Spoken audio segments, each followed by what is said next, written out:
एक भोंदू रहता था, पर वो इतना सीधा था कि सब प्यार से उसको भोंदू ही बुलाते थे। गायों की सेवा करता था और जिस आश्रम में रहता था वहां के गुरुदेव शाम को प्रवचन करते थे तो सबसे पीछे बैठ के सुनता था। भोंदू को लगता था गुरुजी जो बोल रहे हैं ये बिल्कुल सत्य है, इसमें कोई झूठ नहीं है। एक दिन गुरुजी प्रवचन करते हुए बोले, यमुना के पल्ली पार भांडीर वन में ठाकुर जी गैया चराने आए। भांडीर वन का नाम सुनते भोंदू कान खड़े हो गए। बोले भांडीर वन तो मैं जाता हूं गैया लेके, मुझे तो कभी मिले नहीं वहां पे। अरे मुंह में ही कमी होगी, मुंह में ही सामर्थ्य नहीं होगी उनको देखवे कि मैं ही नहीं देख पाए होंगे, वो तो आते होंगे वहां पे, मुझे ना दिखे होंगे। भोंदू ने पहली बार जिज्ञासा करी, गुरुदेव ठाकुर जी दिखते कैसे हैं? तो गुरुदेव भी हंस गया, अच्छा भोंदू पूछ रहा है, बैठ जाओ बताते हैं। मोर मुकुट पहनते हैं ठाकुर जी, और बोले 2 कान हैं लेकिन कुंडल एक ही पहनते हैं। ठाकुर जी ऐसे पुष्प तोड़ के कान के ऊपर लगा लेते हैं, दोनों कानों में एक ही कुंडल को फेर फेर के पहनते। ठाकुर जी पीली पीतांबरी, ऐसी ठाकुर जी पीली पहनते, पीली पीतांबरी। माला कैसी पहनते हैं? ठाकुर जी ऐसी पहनते हैं पूरी पैरों तक जाए। ये देखो गुरु जी कह रहे हैं तो निश्चित है भंडीर वन में आते हैं ठाकुर जी। भोंदू अपनी गैया लेकर के भंडीर वन पहुंच गया। गैया चर रही थी, अब भोंदू ढूंढ रहा है, कभी वृक्ष के नीचे जाके देखे, कभी कहीं देखे, कभी ढूंढे कहीं से चंदन की सुगंधी आ जाए। गुरुजी बता रहे थे उनमें से चंदन की सुगंधी आती है, क्या पता कन्हैया यहीं कहीं हो। इतने भाव से, इतने प्रेम से और इतने भोलेपन से ढूंढने लगा ठाकुर जी को, और ठाकुर जी नहीं मिलते ना तो अपने आप को ही कोसता, मुंह में योग्यता ना होगी, यही मारे ना मिल रहे, ठाकुर जी तो यही है। गुरु जी की बात गलत नहीं है, ठाकुर जी तो यही है। उसके उस सहज भाव पर, उसके उस सरल भोंदूपने पर ठाकुर जी रीझ गए। और इतने में ही भोंदू हताश निराश उदास बैठा था, खुद को कोस रहा था, मुंह में योग्यता ना है, मुंह ठाकुर जी मिलना है रहे। इतने में ही देखा सामने से असंख्य गायों का झुंड आ रहा है, और भोंदू ने जैसी उन गायों को देखा, ऐसी गाय कभी देखी नहीं, अलग गाय, सींग चमक रहे हैं, सींगों के ऊपर के भाग में सोने चांदी मढ़े हुए हैं, ऐसी ऐसी सुंदर सुंदर तंदुरुस्त गैया। तभी देख रहा है भोंदू, पीतांबरी पहनी है, गले में वैजंती माला धारण की है, सिर पर पाग पहनी है, एक कान में कुंडल है, मंद मंद मुस्कुरा करके दतुइयां दिखा रहे हैं, कटाक्ष नेत्रों से कभी इधर देख रहे हैं कभी उधर देख रहे हैं, अपनी वेणु को कमर में कस करके गैयाओं के गले में गलवैयां डाल करके श्याम सुंदर भोंदू की तरफ चलते भय आ रहे हैं। ये दृश्य देख करके हाथ पांव कांपने लगे भोंदू के।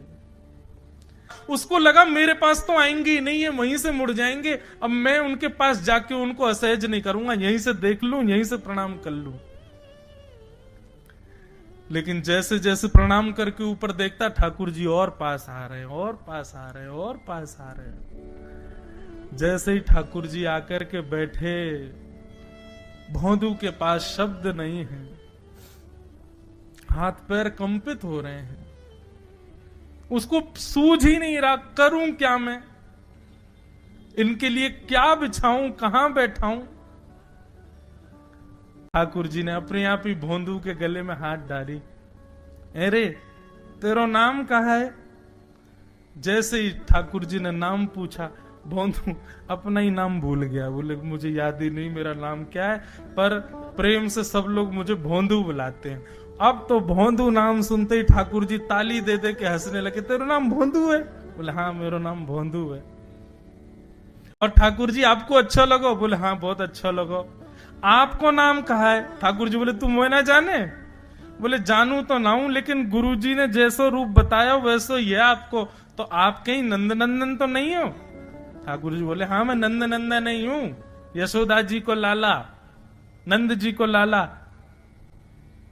भोंदू बोलो जय हो भगवान, आज आपके दर्शन है गए। गुरु जी और सब बालकन को तो आप शायद रोज ही मिलते होंगे, लेकिन मैं ही अभागो, मुंह को आप आज ही मिले हो।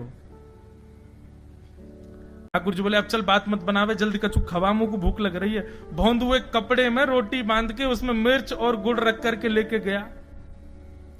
2 रोटी थी। भोंदू ने जैसे खोली, एक रोटी ठाकुर जी के सामने धर दी, एक अपने पास रख ली। बोले मैं भी तो खाऊंगा। ठाकुर जी ने बढ़िया रोटी ऐसे घुमाई और प्रेम से गुड़ खामे और रोटी पान लगे प्रेम थे, और ठाकुर जी तो चप चप करके नेक देर में पा गए। भोंदू तो भूल ही गयो, मुंह खानो भी वो ठाकुर जी को ही देख रहा है। ठाकुर जी बोले और जोर की भूख लगी, ला अपनी रोटी दे दे। भोंदू बोलो मुंह को भी भूख लगी है। बोले अच्छा चल आधी आधी खा ले, या मैं आधी तू खा ले आधी मैं खा लूं, दोनों खा लिए। कल तो नेक्स्ट से ज्यादा सी रोटी ले आइयो, भूख ज्यादा लगे, और सुन यही समय आइयो, मिलूंगा कल भी तोते। ठाकुर जी अपने मार्ग पर चले गए। भोंदू इतना प्रसन्न है, बोले आज मुझको ठाकुर जी मिल गए। गुरुदेव के प्रवचन का समय हो गया, भोंदू पीछे जाके बैठ गया, अपने गुरुदेव को प्रणाम करे, इनकी कृपा से ठाकुर जी मिले। उसने किसी को नहीं बताया, उसको लगा सबको ही मिलते हैं भगवान, मुझे ही मिले हैं बहुत दिन बाद। दूसरे दिन भोंदू खूब सारी सामग्री रसोई घर में इकट्ठा करके जाने लगा। किसी ने जाके गुरुदेव से कह दिया कि भोंदू बहुत सारी सामग्री ले जा रहा है। गुरुदेव ने जाके कही, भोंदू इतनी सामग्री ले जा रहा हो भैया, वो भंडारो करेगो का? नहीं गुरुजी भंडारो तो नहीं करूंगा, वो नंद नंदन नाम है, वो यशोदा नंदन मदन मोहन, वो अपनी गैया चरा के आए, कल भी आए, मेरी रोटी खा गए, मैं भूखो ही रहेगो कल।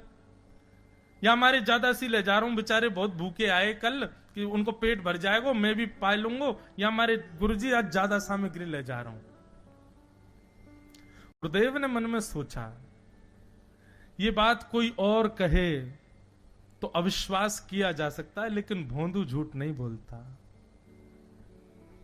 भोंदू कभी झूठ नहीं बोलता, भोंदू की बात पर विश्वास करना ही पड़ेगा। गुरुदेव बोले सुन सुन ठाकुर जी आए थे? बोले हाँ। अच्छा उनका रूप कैसा था? जैसा रूप आपने बताया था ना गुरुजी, बिल्कुल वैसा, ऐसे कटाक्ष नेत्र, मोती जैसे दांत, ठाकुर जी की मुस्कान ऐसी, पाग ऐसी, कान ऐसे। गुरुदेव के तो नेत्र बंद हो गए, वे सब अनुभव करने लगे। लेकिन गुरुदेव बोले रूप कैसा भी बता दे, चरण यदि इसने बता दिए तो मैं मान जाऊंगा कि ठाकुर जी थे। अच्छा तूने चरण देखे? बोले हाँ गुरुजी मैंने चरण देखे। चरण कैसे थे? ठाकुर जी के चरण जब वो चल करके आगे बढ़ते हैं ना तो चिन्ह बन जाते हैं, कहीं ध्वजा बनी थी, कहीं शंख बना था, कहीं कुछ बना था। और उनके जो नखून है ना, उनमें से ऐसा लगता है मानो जैसे कोमल का पराग हो, कमल का पराग हो। और चरणों का रंग कैसा, जैसे मानो जैसे गुरुदेव कमल होता है ना, कमल की आकृति, ऐसे ठाकुर जी के चरण। जब चरण का यथावत वर्णन भोंदू ने कर दिया, गुरुदेव समझ गए, बोले निश्चित ठाकुर जी आते। नहीं तो भोंदू कहां जाने, इतनी बुद्धि नहीं है उस पे कि वो इतना सब कुछ ढूंढ धाड़ के मुझे बताए। भोंदू एक काम करेगा? बोले हाँ। ठाकुर जी आएंगे तो तेरे सखा बन गए? बोले हाँ। तो उनको लेकर के आश्रम आ जा, यहां पे आ जा। भोंदू बोला कि इतने योग्य बालक हैं, लेकिन ठाकुर जी ने किसी से नहीं कही, मुझसे कही है। अगर मैंने ये काम नहीं किया तो मेरा जीवन व्यर्थ है। भोंदू को लगा ठाकुर जी सबसे ही मिलते हैं, गुरु जी किसी से भी कह के बुलवा लेते, मुझको काम दिया। भोंदू ने तो उसको अपने हृदय में ले लिया, अब ये काम मुझे करना है। बोले गुरु जी मैं वचन दे के जा रहा हूं, ठाकुर जी को मैं लेके आऊंगा। जा बेटा। भोंदू वन में चला गया। अब तो उसको मिलने की भी एक्साइटमेंट नहीं है और कोई उसके मन में भाव ही नहीं है, उसको ये है बस ठाकुर जी को मैं ले जाऊं। जाकर के बैठा, ठाकुर जी अपनी गैया चराते भये, ठाकुर जी आए, रूप देख करके फिर से भावुक हो गया भोंदू। ठाकुर जी आकर के बैठ गए, बोले चल जल्दी निकाल रोटी, भूख लगी है मुंह को। भोंदू सजाता जा रहा है थाली, ठाकुर जी को देता जा रहा है। बोले जय जय एक प्रार्थना करूं? बोले करो। आप मेरे संग मेरे सखाओ ना आप? बोले हाँ तेरो सखाऊं तो मेरी बात मानोगे? बोले कहा आप मेरे संग आश्रम चलो गुरु जी के पास। ठाकुर जी रोटी पाते जा रहे, ठाकुर जी ने अनसुनी कर दी बात। बोले जय जय कछु कहो ना, आप चलोगे ना? ठाकुर जी बोले हम तेरे सखा हैं, तेरे गुरु जी के सखा नहीं है। तू मोते मिल, तू मेरे संग खा, तू मेरे संग रहे, तू कछु कर, तो कुछ सब अधिकार है, लेकिन ये हम गुरु जी ते मिल बातें मिल ये सब हम नहीं करेंगे। हम बस तेरे सखाएं तो ही जाने और कोई ना जाने। ए जय जय ऐसे मत कहो ना, वे नहीं बताते तो मैं तो आपको देख ही नहीं पाता, मैं तो आपको जानता ही ना हूं। उनने ही तो मुझको बताई कि आप भांडीर बनाते हो, आपका रूप ऐसा है, उनने कृपा करके मुझको आपसे मिलवाए हो, वही हमारी मित्रता के मूल आधार है, उनसे तो मिलवे चलो ना। ठाकुर जी बोले देख ज्यादा जिद मत करे, हमने तो उसे एक बार कह दी हम नहीं जाएंगे नहीं जाएंगे नहीं जाएंगे।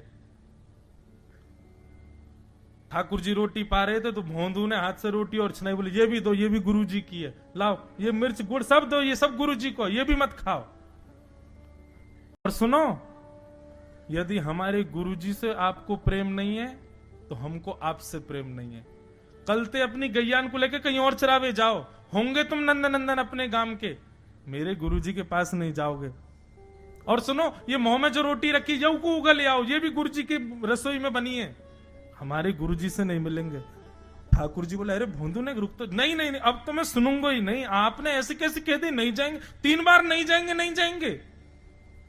और ये भांडीरवन मेरो है, मैं यहां गैया चरावे आऊं, कल से अगर तुम और तुम्हारी गैया दिख गई मुंह को तो तुम्हारी गैयान को लेके मैं चलो जाऊंगा आश्रम, फिर तुम्हारी मैया बाबा तुमको मारेंगे। ठाकुर जी बोले अरे भोंदू इतना नाराज? बोले यदि मुंह से मित्रता रखनी है तो मुंह को वचन देना पड़ेगा कि आप आश्रम चलोगे, और अगर आपने फिर से नहीं कही तो मैं जा रहा हूं वापस, और कभी आपको मुख नहीं देखूंगा, अपना मुख नहीं दिखाऊंगा। ठाकुर जी बोले इस मुख को देखने के लिए या संग के लिए लोग पता हो तो कितनी तपस्या करें। बोले जो तपस्या करें उनको मुबारक, तुम मुंह को ना चाहिए, मुंह ना मिलनो तुमते, मुंह कोई गरज ना पड़ रही तुमते, आज तक नहीं मिले कल ही तो मिले हो मोते, और वो भी गुरुदेव की कृपा से मिले हो, जाओ मत मिलियो, मुझे ना चाहिए तुम।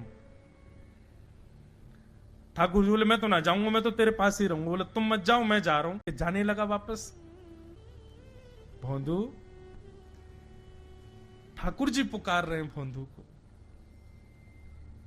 मानो जैसे त्रिलोकी लेके जा रहा है वो ठाकुर जी के, जैसे मानो पूरा ऐश्वर्य ठाकुर जी का ले जा रहा हो।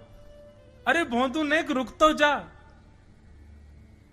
भोंदू बोला अपना मुख भी नहीं दिखाऊंगा यदि आप नहीं चलोगे तो।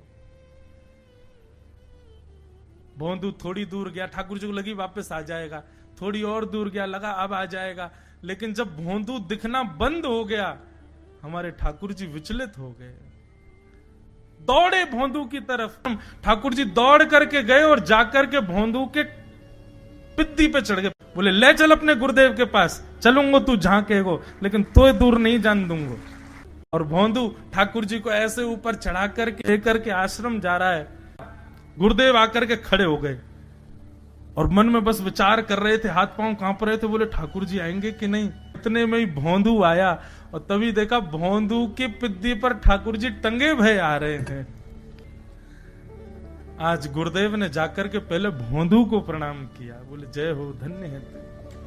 इतनी तपस्या की, इतना भजन किया, घर परिवार त्याग दिया, वैराग्य त्याग सब हमारे जीवन में, तब भी ठाकुर जी नहीं मिले। लेकिन वारे भोंदू, तेरी सरलता, तेरी सहजता, तेरा ये निर्मल भाव कि ठाकुर जी तेरे अधीन होके यहां आश्रम तक चले आए।